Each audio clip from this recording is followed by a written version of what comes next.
우리가 함께 볼 하나님의 말씀 고린도전서 15장 12절부터 15절까지입니다. 고린도전서 15장 12절부터 15절까지의 말씀입니다. 우리 다 같이 한 목소리로 합독하도록 하겠습니다. 그리스도께서 죽은 자 가운데서 다시 살아나셨다 전파되었거늘 너희 중에서 어떤 사람들은 어찌하여 죽은 자 가운데서 부활이 없다 하느냐. 만일 죽은 자의 부활이 없으면 그리스도도 다시 살아나지 못하셨으리라.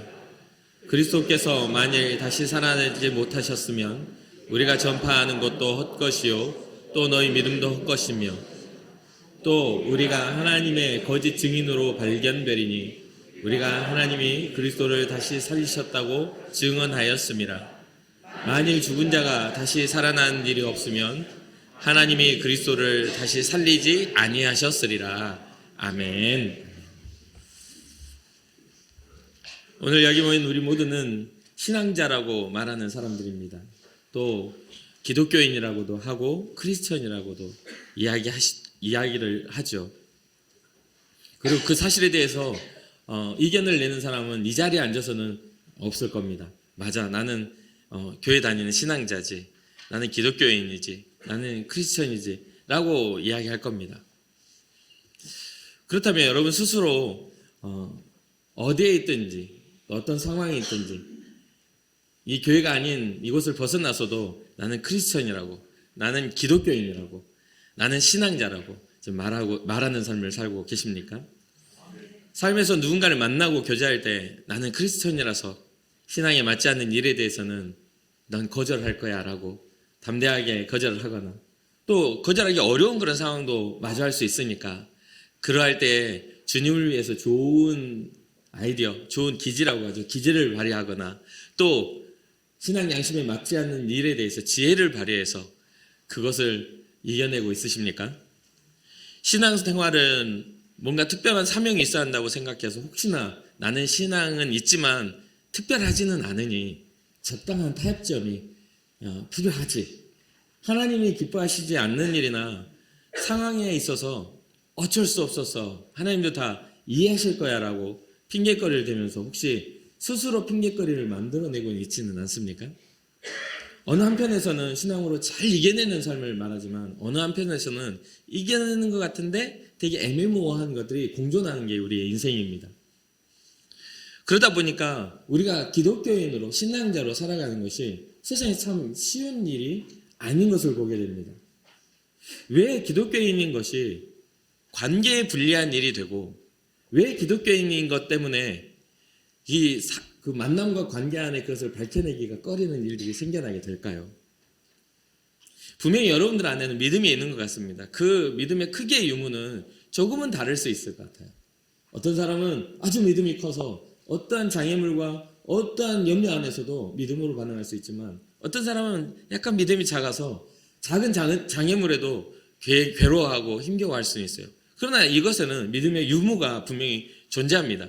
작은 거라도 믿음이 있는 것과 없는 것은 차이가 있죠. 분명히 믿음은 있습니다. 그런데 왜 믿음에 자신감은 없을까요? 이게 아주 중요합니다. 믿음이 있는 것 같은데 자신감이 없는 겁니다. 누군가를 만나거나 내 삶의 나의 직분이나 나의 어떤 주님 앞에 부름받은 이것에 대한 자신감이 없는 모습들을 목회를 하다 보면 너무 자주 보게 됩니다. 여러분들의 삶에 예수님을 선택하는 건 후회함이 없을 겁니다. 그런 생각도 안 해보셨을 수도 있어요. 그런데 예수님을 선택한 후에 후회함은 없지만 자부심도 없습니다. 이게 아주 문제입니다. 그건 뭡니까? 물에 물 탄 듯 술에 술 탄 듯 뭔가 애매모호하다는 거죠. 포지션이 애매합니다. 기독교인이면 기독교인다워야 되는데 또 그렇게 기독교인다운 모습은 그게 아닌 것 같은데 또 그렇다고 불신자도 아닌 것 같아요. 애매모호해. 그러니까 그런 걸 우리가 긴가민가하게 사람들이 쳐다보죠. 맞나? 왜 그런가 했더니 이 제자들의 모습도 마찬가지였던 것 같습니다. 부활하신 주님을 만나기 이전의 모습과 부활하신 주님을 만난 후의 모습이 달라지더라는 거예요. 어쩌면 우리가 여전히 살아계시고 우리의 인생에 부활하신 실존하시는 주님을 아직 만나뵙지 못했기 때문에 예수님을 따라다녔던 제자들의 모습은 아닌가? 십자가에 달려 죽기 전에 그 영광을 바라보는, 교회에 나오면 잘 되고 형통하고 뭐 안정적이고 뭔가 위로받고 이런 정도의, 병의 고침을 받고 가난과 배고픔이 해결되는 그런 정도의 수준으로 주님을 따라다녔던 모습은 아닌가? 그렇기에 부활신앙이 없기 때문에 여전히 우리는 좀 포지션이 애매한 건 아닌가? 왜 부활신앙이 중요합니까? 왜 우리는 부활절 감사 예배를 드리고 있죠? 이건 빙빙 돌릴 필요가 없어요. 주님의 부활이 우리의 부활이기 때문입니다. 주님의 사망 문세를 이기신 승리가 바로 우리를 위한 승리이기 때문에 그래요. 그냥 주님이 어쩔 수 없어가지고 막 이렇게 뭐 의미 없이 그 십자가 길을 걸어가신 게 아니에요. 주님의 그 십자가 길은 의미가 있어요. 누구를 위해? 바로 우리를 위해, 나 자신을 위해, 내 죄를 해결하시기 위해 십자가를 가신 그 길이라는 거예요. 그것을 경험한 사람들은 삶이 달라질 수밖에 없습니다. 오늘 본문도 부활에 대해서 이야기해 주고 있지만 예수님께서도 분명하게 요한복음 5장 25절을 통해서 이야기합니다. 진실로 진실로 너희에게 이르노니 죽은 자들이 하나님의 아들의 음성을 들을 때가 오나니 곧 이때라. 듣는 자는 살아나리라. 부활에 대한 이야기를 예수님께서 직접 해주세요. 그런데 이 듣는 자가 살아나는 그 들음, 누구의 음성을 들을 때 살아난다고 말하냐면 하나님의 아들의 음성을 들을 때. 부활하신 예수님이 지금도 실존하셔서 여러분의 삶 속에 그 음성이 들려질 때, 육성이 아닌 여러분들의 삶의 어떤 모습에서든지, 어떤 상황과 현상과 꿈이나 여러 가지 이상으로든지, 또한 일의 어떤 돌파와 극복으로든지 주님이 나와 함께 하셔서 이것은 된 거야, 내 힘이 아니라 하나님께서 나를 돌보신 은혜야라고 말할 수 있는 그러한 주의 음성이 들려질 때, 우리가 뭔가를 느낀다는 것은요, 꼭 우리가 듣고 맞고 맛보고 보는 것으로만 느끼는 게 아니잖아요. 그냥 묘한 으스스 이런 것으로 느껴지는 거 아닙니까? 때로는 사랑하는 사람이 사랑해라고 말하지 않아도 그 사람의 따뜻한 눈빛으로만으로도 느낄 수 있는 거 아닙니까? 그러한 것들이 어떤 딱 정해놓은 그것으로 느껴지는 것이 아니라 어떤 사람의 따뜻한 배려로, 표현은 다르지만 그가 내 곁에 있음으로 내가 안정감을 느끼는 것만으로도 그 안에서도 우리는 사랑을 느낄 수 있는 게 사람이잖아요. 하나님의 역사도 마찬가지입니다. 우리 인생을 살아감에 있어서 꼭 기적적인 일들을 보고 꼭 놀라운 일들, 놀라운 것들을 경험해야만 느끼는 것이 아니라 그것을 느낄 수 있는 그 느낌을 가진 사람들이 주님을 찾는 사람들이 느낀단 말이에요. 매일매일 우리에게 주시는 평안으로, 내가 노력하지 않아도 얻는 그 모든 복과 은혜로 느낄 수 있는 사람, 주님이 어떻게 일하고 계시는지를 찾는 그 사람들이 주님을 느낄 수가 있는 겁니다. 더 좋은 걸 줘도 감사를 못 하는 사람들이 너무너무 많아요. 이스라엘 백성들이 그러지 않았습니까? 만나와 메추라기와 또 반석에서 물이 나며 생수가 터져도 그들의 삶은 주님과 상관이 없었어요. 매일 불평했고 매일 그들은 실패자였고 매일 그러한 감정이 사로잡히고 말았죠. 그러나 그렇게 하지 않아도 믿어지는 사람들이 있어요. 그게 바로 신앙입니다. 한번 주의 깊게 보세요. 성경을 볼 때도 흘려보지 말고 아이고 성경은 잠 안 올 때 보는 거야 이렇게 생각하지 말고, 성경 보면 왜 이렇게 졸린지 수면제야 이렇게 그렇게 생각하지 말고 한 구절을 보더라도 이게 내게 어떤 의미인지를, 그 구절 안에서 나를 얼마나 사랑하시는지를 발견하라는 이야기예요.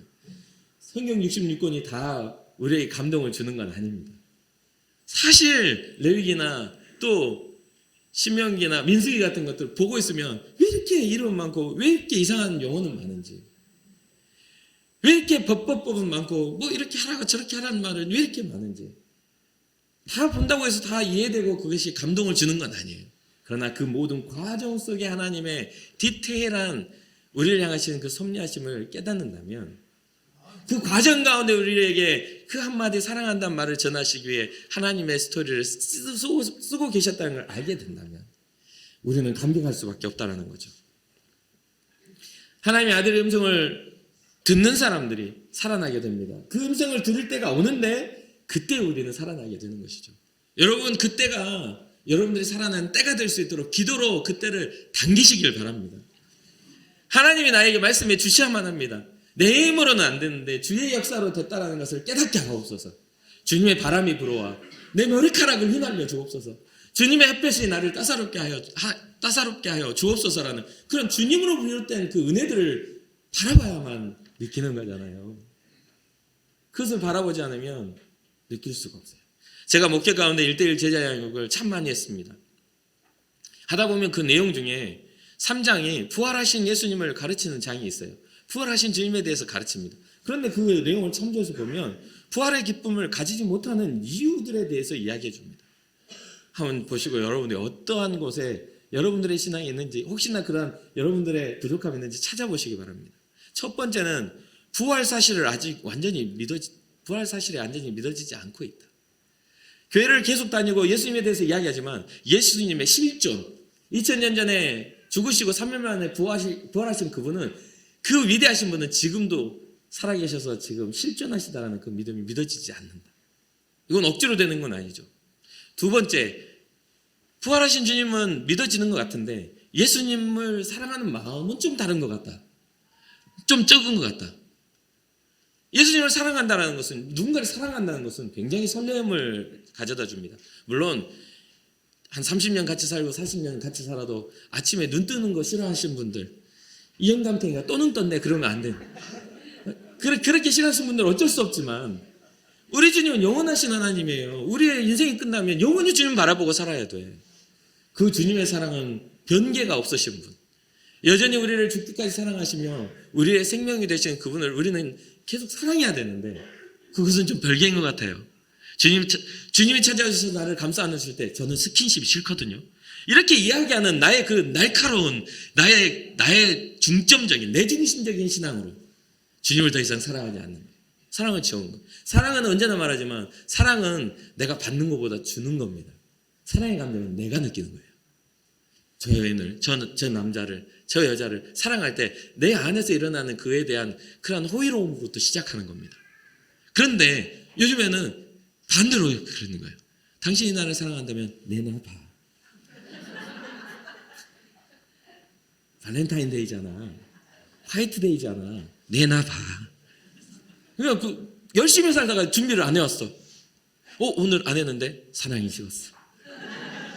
실망도 빠르고 기대도 빠르고 실망도 빠른 그러한 어떤 부분.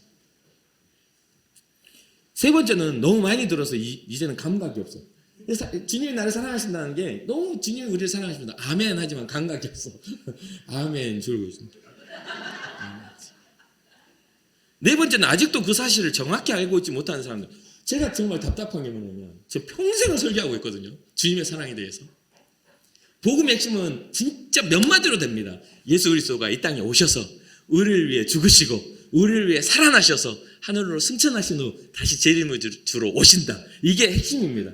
이것이 우리에게 소망이고 다시 오실 주님, 우리의 죄를 해결하시고 우리를 구원하실 주님에 대한 게 이게 다 들어있어요. 이야기를 많이 했는데도 누가 와가지고 복음이 뭐냐고 물으면 몰라요. 이 간단한 것을 몰라. 우리 주님이 말이야 우리 죄인 된 우리의 죄를 용서하시려고 이 땅에 오셔서 우리가 해결할 수 없는 죄를 위해 친히 자기의 죄 없는 몸으로 우리를 위해 친히 십자가를 지고 그 죄의 대가를 지불하셨다.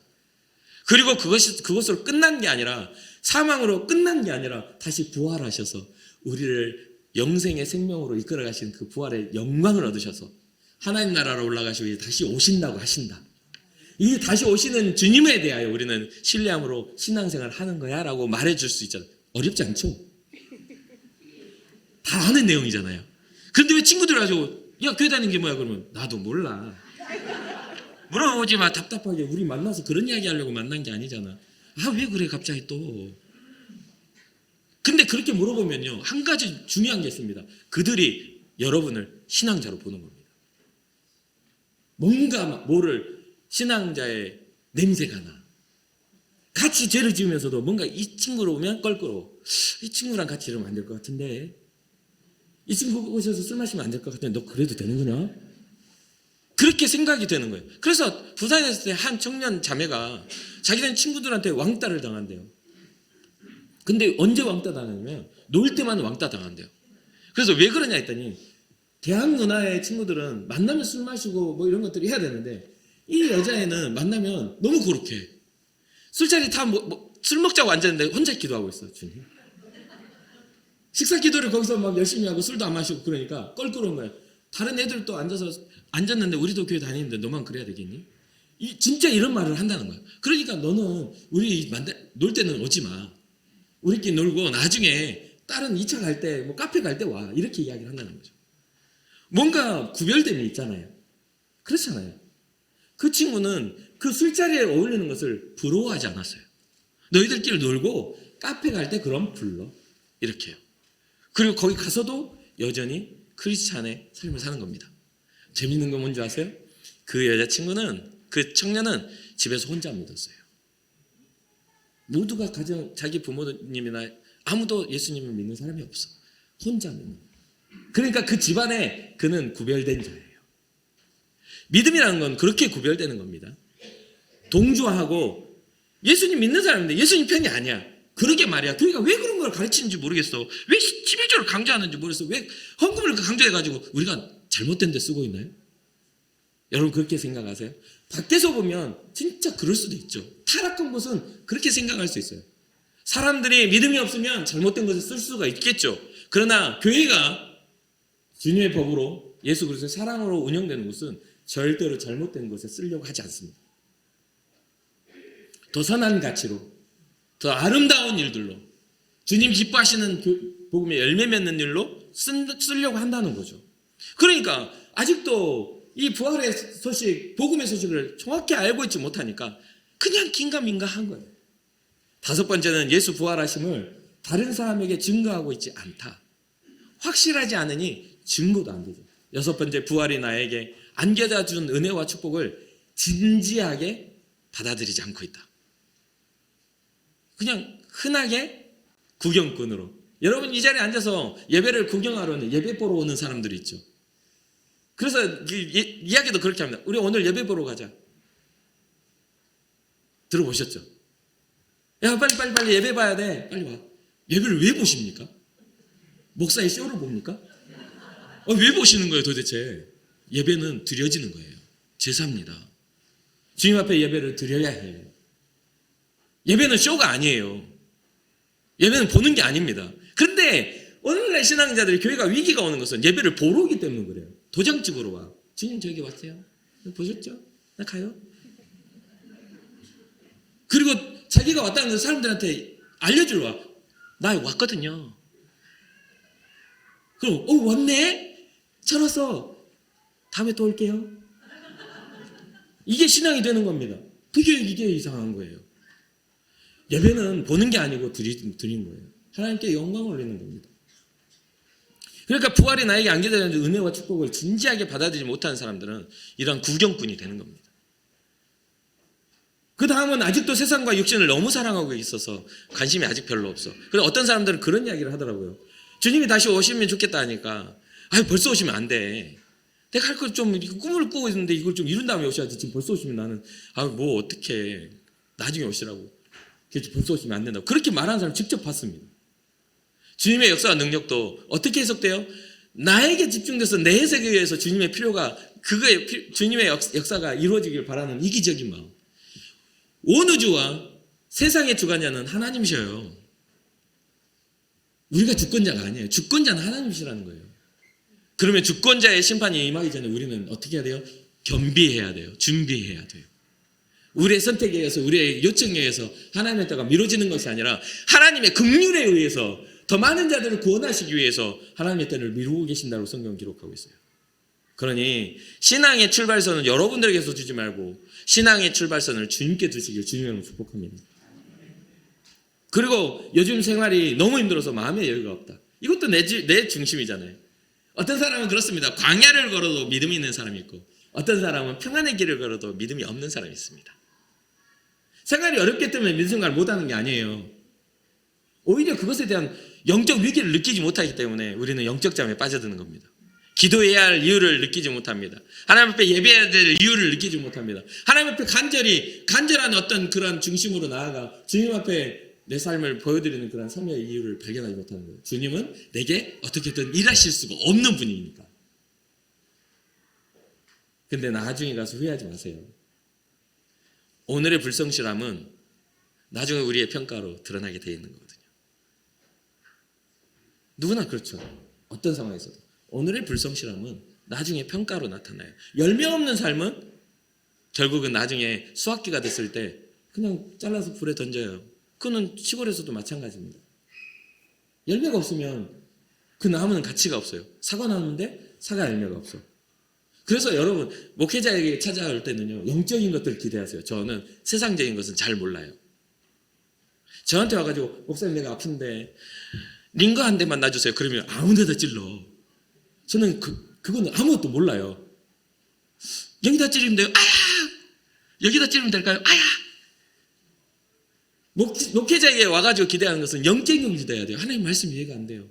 주님, 목사님 주님 말씀 따라 살려면 어떻게 해야 돼요? 이런 고민을 가지고 와야 되는데 세상의 염려 근심 가져와가지고 어떻게 하면 좋을까? 뭐 이렇게 해봤자 기도해 드릴게요. 근데 여러분 안 믿고 돌아가시잖아요. 목사님 기도해 주세요. 기도해 준다고 그랬으니까 기적이 일어날까로 안 믿으시잖아요. 저 세상에 그런 상황들을 너무 많이 봅니다. 그런데요, 저 기도해 드린다는 말 잘 안 하거든요. 근데 하면 꼭 합니다. 꼭 해요. 잘 안 해요. 그래서 해야 되니까. 약속 잘 안 해요. 생각나면 할게요. 생각 안 나면 안 해요. 그렇게 꼭 기억하셔야 돼요. 여러분도. 목사님 기도해 주세요. 그러면 제가 생각나면 안 한다는 걸 기억하고 계셔야 돼요. 그래서 나중에 와가지고 목사님 나한테 저를 위해서 기도해 준다고 1년 뒤에 와가지고 물어보지 마세요. 1년간 우리는 교제가 없었어. 어때 목사가 잘하나 못하나 보자 하고 점검하러 나한테 찾아오지 말라는 이야기예요. 자기 자신도 하지 않을 기도를 와가지고 해놓고 가는 것들은 전 되게 기분이 안 좋아. 자기 자신도 자기를 위해서 간절하지 않는데 어떻게 하나님이 그 일을 이루십니까? 이루어 주셔도 그걸 하나님이 하셨다라고 그 사람은 믿지 않습니다. 간절히 찾는 자는 남에게 내 기도를 맡겨놓는 자가 아니라 자기 자신이 간절한 사람을 간절히 찾는 자라고 하는 겁니다. 이해가 되시죠? 마지막으로 남에게 말하기 힘든 죄에 빠져있기 때문에 부활의 사실이 믿어지면 안 돼. 이 사람은 예수님 살아계시다고 해버리면 이 사람은 안 돼요. 나는 죄를 짓고 있으니까. 나는 남에게 말하기 힘든 죄를 나는 매일 짓고 있어. 신앙자로서는 부끄러운 그런 일들이 있어. 그런 사람들은 알아도 모른 척해요. 주님이 살아계시면 안 돼. 그래서 이때 당시에 예수님을 십자가에 못 박았던 사람들이 바로 이런 죄에 빠진 사람들이에요. 이걸 예수님 인정하면 안 돼. 자신들의 위치가 흔들려. 그래서 주님을 십자가에 못 박기로 결의하고 말죠. 이 여러 가지의 상황 속에 여러분은 혹시 그 상황에 들어가 있는 분이 있으십니까? 그러면 후회 주시고 꾸짖지 아니하시는 주님께 구하세요. 주님을 용서하려고, 주님을 사랑하시려고 우리에게 말씀을 하시지 우리를 미워하시기 위해서 복음을 주신 게 아니에요. 주님은 우리를 구원하시려고 십자가를 지셨지 우리를 멸망시키려고 심판하시려고 십자가를 지신 게 아니에요. 그걸 의미를 잘못 이해하면 안 돼요. 주님은 두려운 하나님이 되시려고 우리에게 말씀하시는 것이 아니라 주님은 구원의 하나님이 되시려고 죄의 법을 우리에게 말씀해 주고 계세요. 그건 잊지 말아야 돼요. 성경에는 부활을 목격한 사람들을 기록합니다. 오늘 본문의 그 앞절에 15장 3절에서 6절에 목격한 사람들이 기록되죠. 게바에게, 베드로죠. 반석이라는 이름 게바. 베드로에게 보이시고 후에 12제자에게와 그 후에 500여 형제에게 일시에 보이셨나니 그 중에 지금까지 대다수는 살아있고 어떤 사람은 잠들었으며 그 후에 야고보에게 보이셨으며 그 후에 모든 사도에게와 맨 나중에 만삭되지 못하여 난자 같은 내게도 보이셨느니라. 그러니까 지금 현재 이 본문을 이끌어가는, 오늘 본문을 이끌어가는 바울의 심정은요, 예수 그리스도는 이견이 없이 살아나신 분이에요. 그것을 사실을 전제로 합니다. 수많은 많은 사람들이 그거를 증언하고 그것을 목격했어요. 목격자들이 500여 형제와 12제자에게 여러 사람들이 목격됐어요. 주님은 살아계셔요. 그런데 왜 고린도 교회 이 자리하고 있는 교회 안에서 부활이 없다고 말하는 사람들의 논쟁이 일어났을까요? 목격된 자의 증언을 듣는데 이 사람들이 믿어주지 않는 거예요. 그럴 리가 없어. 그럼 쇼했겠지.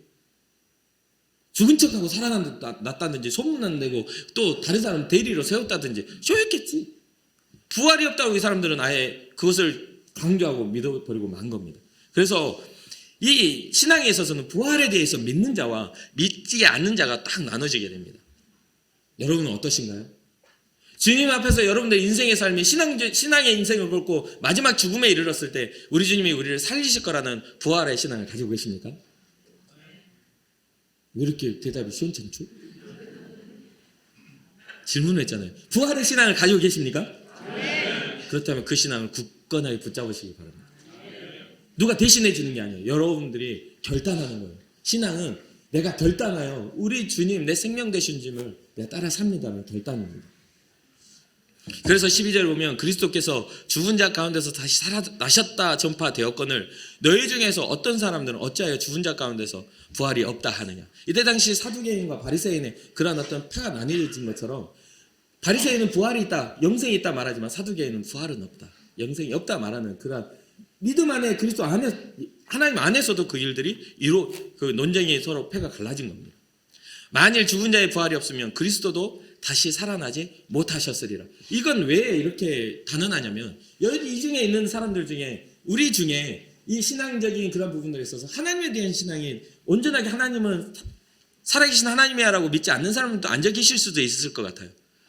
근데 이때 당시에 이 이야기를 하고 있는 이스라엘 이 바울의 개념 속에서는 유일하신 참 하나님은 존재하시는 분으로부터 출발해서 예수 그리스도가 부활했냐에 대한 논쟁인 겁니다. 하나님에 대한 존재로는 분명하게 세워진 상태였어요.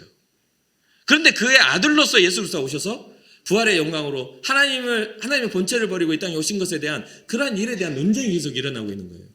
하나님에 대한 믿음은 흔들리지 않았어요.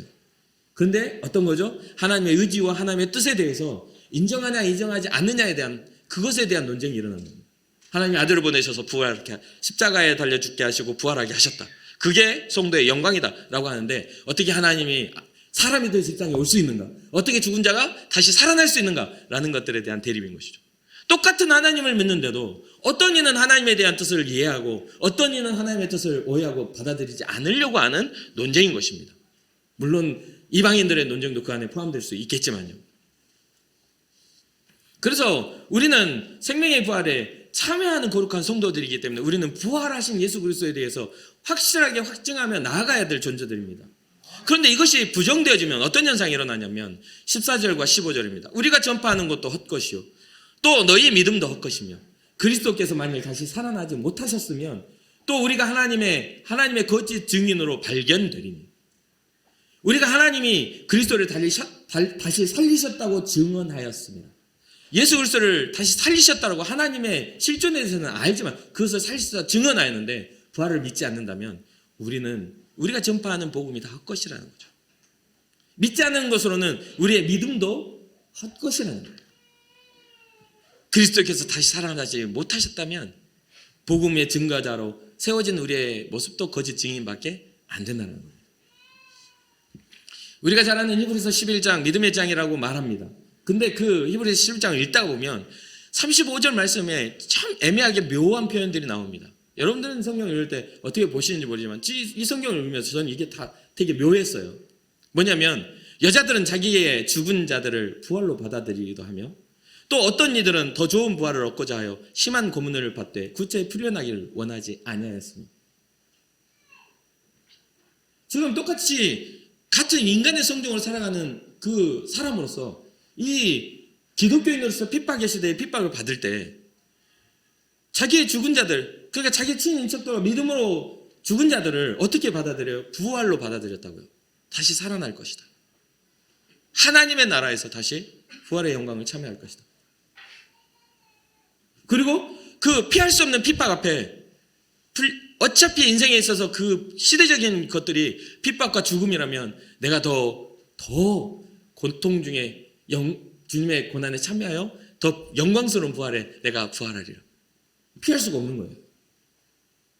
그 시대적인 그런 상황들이 고난과 고통을 피할 수 없는 그런 절망 속에 있는 거예요. 그 절망 속에서 그들은 더 큰 소망을 바라보며 이 땅의 생명을 아까워하지 않았던 것을 보게 됩니다. 어떻게 그럴 수 있을까요? 바로 부활신앙이 있었기 때문에 그렇습니다. 그런데 정말 우리가 이해 잘해야 되는 건요, 이런 부활과 영광도 우리의 계획과 의지로 인하여 이루어지는 게 아니라는 겁니다. 어떤 흉악한 사람들은요, 정말 잘못된 믿음은요, 내가 죽어서 다시 이 비루한 인생, 이렇게 실패한 인생인데 다시 부활해가지고 새로운 인생 살려고 윤회적인 그런 개념에서 그 부활을 꿈꾸는 사람들도 있다는 거죠.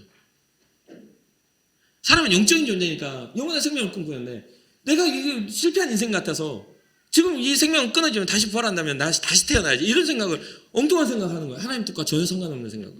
얼마나 어리석습니까?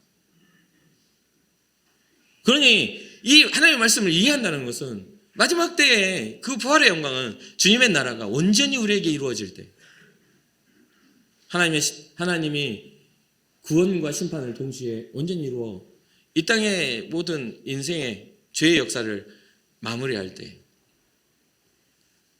그때를 바라보며 짧은 인생 가운데 피할 수 없는 고난 앞에서도 굳건하게 그 길을 갈 수 있는 믿음. 우리의 삶에, 우리의 신앙은 우리의 생명과 연관되어 있는 대단히 귀중한 신앙이라는 것을 잊지 마시길 주님을 축복합니다. 대단히 귀중해요. 그런데 우리들 중에 나는 신앙을 포기한 적이 없어요.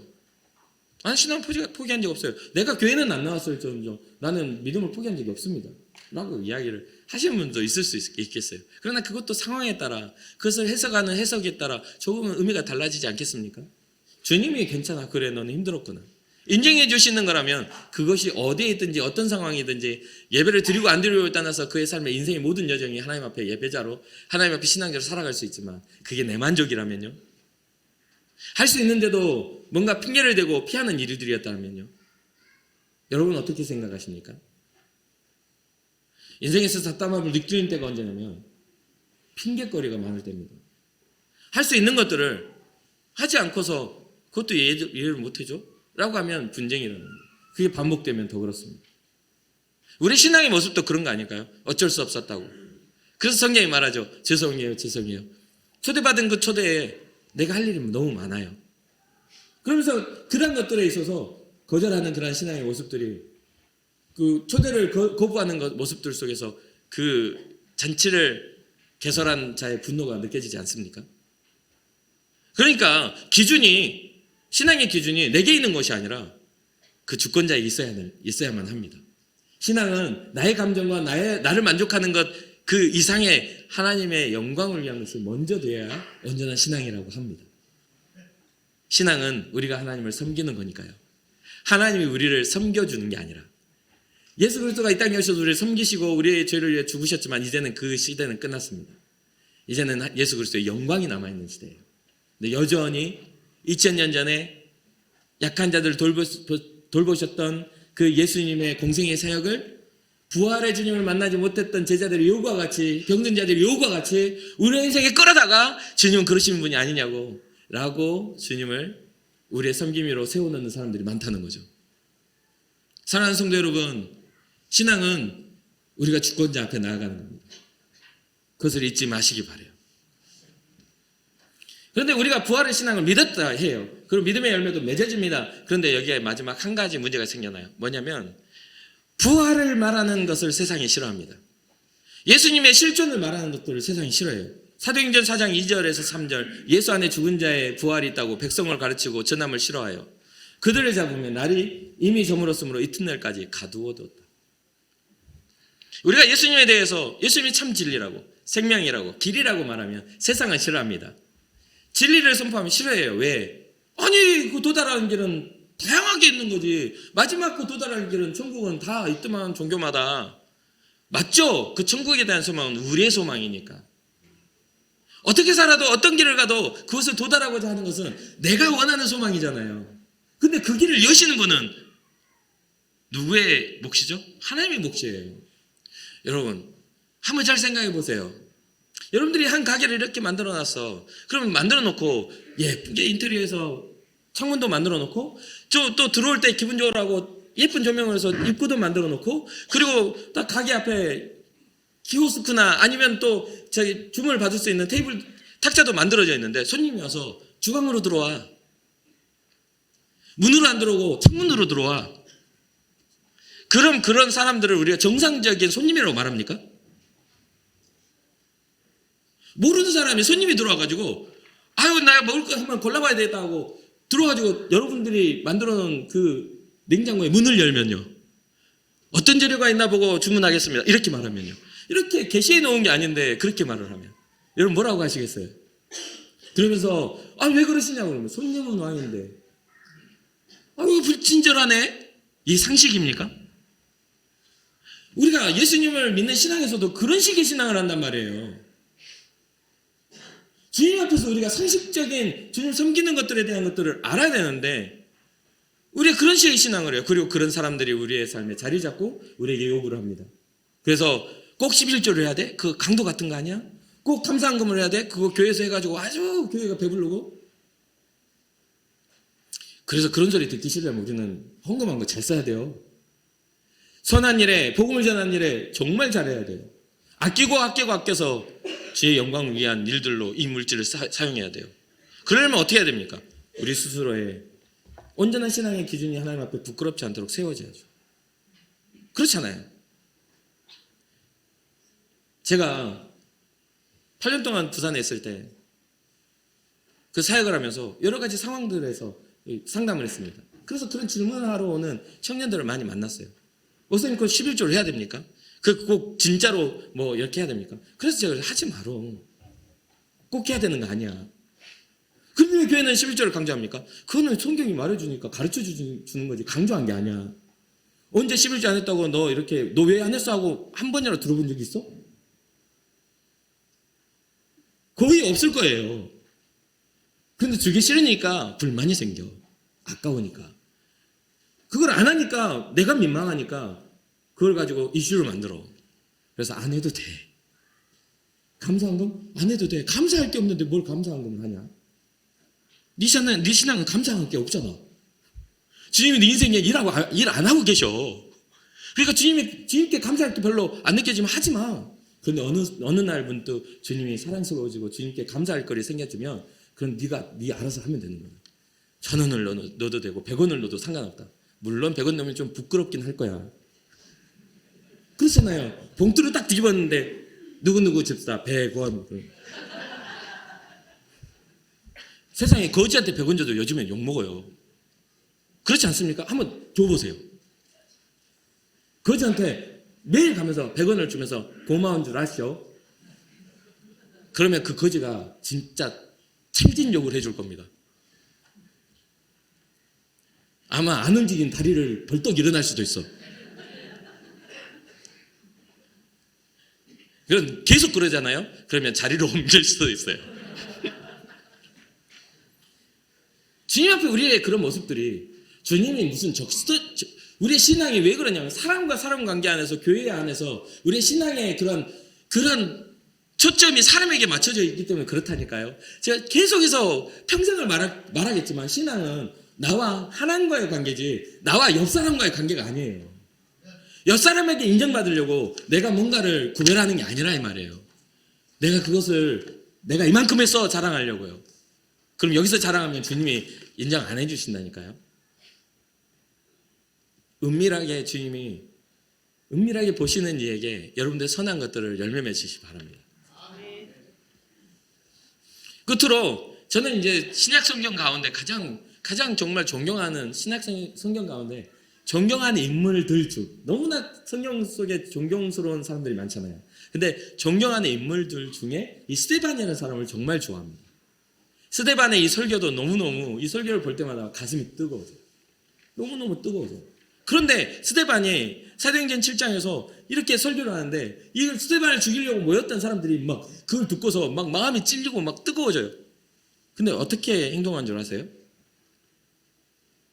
성령이 충만해서 하늘을 보니까 하나님 우편에 서 계신 예수님이 보인 겁니다. 성경을 보면요. 그래서 뭐라고 하냐면 인자가 하나님 우편에 서신 것을 보노라 이렇게 이야기를 해요. 쫙 설교하고 구약에서부터 약속된 그 하나님, 우리 하나님이 우리를 구원하시기에 생명의 주를 보내주셨는데 우리가 그것을 잘 몰라서 임의로 대우하여 생명의 주를 우리가 죽이고 말았다 라고 하면서 막 이야기하니까 이거를 듣고 또 이스라엘 백성들이 이제 마음이 뜨거워지고 찔린 거야. 막 너무 찔려. 실제로 성경에 그렇게 나와요. 마음이 찔려요. 근데 재밌죠? 스데반의 말을 들은 그들의 마음은 찔렸는데요. 회개가 아니라 성경에 이를 갈았다고 나옵니다. 혹시나 여기서 설교 듣는데 이 갈리는 분이 있습니까? 죄송해요. 그러면 저를 용서해 주세요. 그러려고 한 게 아닌데 복음이 그렇게 전하라고 하니까 하는 거니까 저한테 이 갈지 마시고 회개를 하셔야 돼요. 이를 갈아요, 사람들이. 그래가지고 이 인자가 하나님 우편에 서신 것을 보느라 하는 순간, 살아계신 부활의 주님을 말하는 순간 이 사람들이 어떻게 하냐면 듣기 싫다고 귀를 막고 소리를 지르며 달려가 스단을 쳐 죽입니다. 때로는 복음은 우리를 불편하게 해요. 우리의 죄를 낱낱이 주님 앞에 드러나게 만듭니다. 그런데 사랑하는 성도 여러분, 죄 앞에서 여러분 죄책감에 시달리지 마시고 용서하시는 주님의 은혜 안에 들어가 주님과 교제하시길 바랍니다. 얼마든지 우리 주님 우리를 용서하시겠다라고 십자가의 사랑으로 증명하셨어요. 중요한 건 우리가 회개하지 않고 이를 가는 게 문제예요. 말씀드렸죠? 헌금에 대한 이야기를 하거나 교회에 대한 불평을 하거나 여러 가지 어떤 관계 안에서 뭐 저런 못되는 권사 때문에 난 교회 안 나. 왜 그 사람 때문에 교회를 안 나오는지 잘 이해를 못하겠지만 왜 그 사람을 보고 교회라는 것을 판단하는지 저는 잘 모르겠지만 그리스도 예수의 피값으로 세워진 교회는 사람이 주인공이 아니라 우리 주님이 주인공이십니다. 그것을 잊지 마세요. 그래서 심한 갈등을 겪어도 주님 바짓가랑이는 붙잡고 계세요. 저 권사 때문에 화가 나도 주님 바짓가랑이는 붙잡고 계세요. 권사의 머리끄댕이를 잡더라도 주님 바짓가랑이를 붙잡고 계시란 말이에요. 이게 어떤 우리의 신앙에 영향을 미치는 것이 안 돼야 돼요.